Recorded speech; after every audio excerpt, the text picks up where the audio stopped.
The first step in the building process is to figure out what do you really want.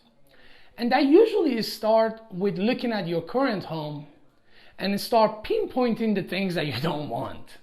So after you find out what you don't want and then you find out what do you really want, you start looking at the floor plans.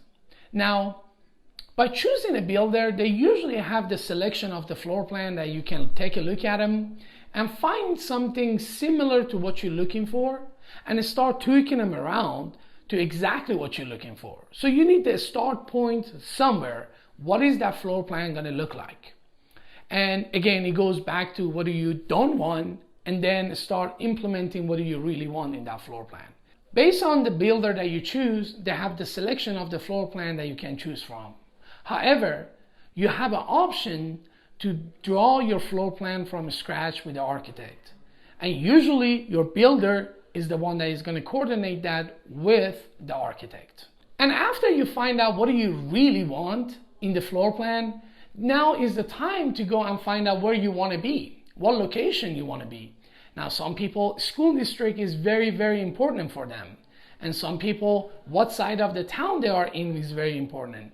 And again, based on the builder that you choose, they have some available lot in the different subdivisions throughout the whole city. And you can choose from the lots that they have. If you have your own personal land that you own and you just want to build a house over it, you don't have a hassle of finding a location anymore.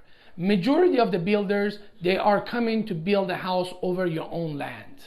After you finalize your floor plan and also your builder location, it's time to know how are you going to finance this property. Now, if it's cash, awesome, you don't have any issue there. But if you're financing, you want to talk to the mortgage company or the bank loan to get the pre-approval letter from them.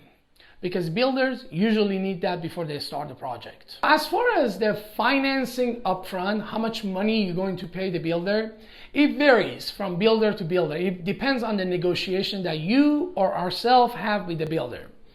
Now, that negotiation is usually about 1% of the sales price. So if you're buying a $400,000, it's a $4,000. But I've seen 2%, I've seen 3%, 4%, 5%. It really depends on how custom is your home and who you're building it with. If your home is so custom that it's designed for you, they typically require to have the more earnest money, aka down payment. But usually it's 1% to 2%, somewhere around there. Now it's time to sign a contract with your home builder. That contract consists of two promises, one from you to the home builder and one from builder to you.